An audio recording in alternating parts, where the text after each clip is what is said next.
I was watching the Milf Manor stuff you did, the Velma stuff you did.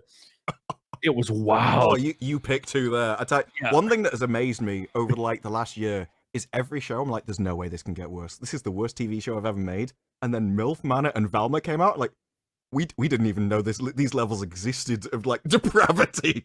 Yeah, what the hell's going on? Like, there's another one. No, you think Milf Manor is it? Someone tagged me in one today where they send 4 American women over to Paris, and it looks like can we get these 4 women to just shag all of France? Seems to be the main goal of the show. It's bizarre. They've rented out an entire hotel. There's these 4 women, and every other room is just a different man. And then they're going to filter the men out, bring a load of more men in. And then it's like, and there's a twist. And the music gets all dark, like a horror movie. Yeah. It's like, people are here with false pretense. Like, where is this show going to go? Oh my gosh. And like, there's a part of me that wants to do the opposite and like just see the reaction. I wish I could jump into an alternate universe where it's like they're doing it, but with grandpas and young women and just see the world catch on fire. Because it would be people would be getting arrested. There'd be marches and protests. How dare you sexualize these young women in their late 20s? Because for some reason it's not okay, even though they're adults. I don't really understand it. What's his name? There's that actor was in Titanic. Who Leonardo knocks DiCaprio. him out whenever they get to 25. He's like, no thanks, not anymore. And the amount of articles, this is the most disgusting thing of all of society. I'm like, you haven't seen Milf Manor. Yeah, you haven't seen that shit. Because, okay, on their end. Now, look, dude, I'm going to just put this out there. If I was worth $1 billion, like Leo probably is, he's probably worth more than that even. If I was worth that much money, you best damn believe it would be like a damn steak at the grocery store. And it said best sell by date, March 26th. When they're 25 years old. And I'm gonna get the new steak every time. Why would you not, dude? That's like buying a yacht. I ain't gonna use the same yacht for 10 years. It's gonna get all old and shit. I mean, they all agree. They know for what it's literally what he's renowned for. Yeah. So they can probably see their birthday going, I've only got about 4 days left here. So it's not as if everybody involved doesn't know. So is she losing? I mean, she got to be with Leo for 5 years. You won. Like, you get to, when Leo's dead and there's statues of his ass in all different countries, you'll be like, yeah, dude, I was smashing that dude when I was in my 20s. That's a trophy.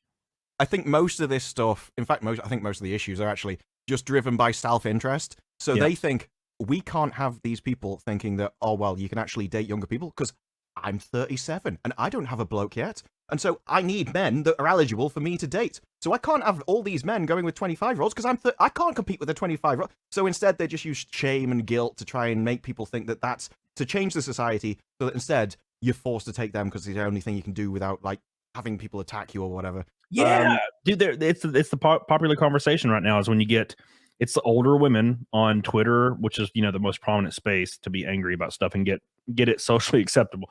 But they'll be like, oh, so-and-so, the popular billionaire is 48 and he's dating a 24-year-old and they're calling him like a predator. Mm-hmm. And I'm like, no, dude, she's an adult. And if you disagree that she's an adult, we have to raise the age of consent of women. Yes. Because otherwise, I love that conversation if you want. If you want to like raise the age of consent or to whatever you think, okay, we can discuss that. I don't really care either way. Yes. I'm not a billionaire. But it's not going to affect me. I don't care. But I think most of these issues that we're seeing it's always the same way with everything. When you get down to it, like, what are you actually complaining about? And what is the result of that? It always benefits them. And this is the correlation is too exact for it to be accidental. And I know loads of people are like, well, don't assume malice when stupidity will explain it. I'm like, that's never been true. There's lots of these things which a lot of people say, I don't think it's true at all. It's like, apparently people thought the slippery slope was a fallacy. I'm like, when? I was 8 years old thinking the slippery slope's just logical and makes sense. But apparently people are only beginning to realize that actually maybe no, there is some truth in it. I'm like, it's just, it's logical that if I want this thing and you, like, if a kid's like, I want 1 chocolate bar and you give him a chocolate bar, can I have 2? That's just what happens. Like, everybody does this. Of course, it's the natural. Exactly. Like, and it's not, there's a group of people that will get a thing and they'll be like, okay, we're satisfied with the thing. But then there's a smaller subset of people that are like, well, I want this thing. And then it keeps branching off. And that would be fine without things like Twitter. Because now everyone on Twitter can have a following and a voice and suddenly have their message, which is terrible, like maps, and broadcast it to the world. And somebody's agreeing somewhere, which if even one person agrees, it's terrible in my opinion. So yeah, it's going to be that way. And there needs to be the line in the sand, just 18. Come on. and this is something that's always happened, because I remember, and this is decades ago, I think Graham Norton said it when he was on like Channel 4, which was years back.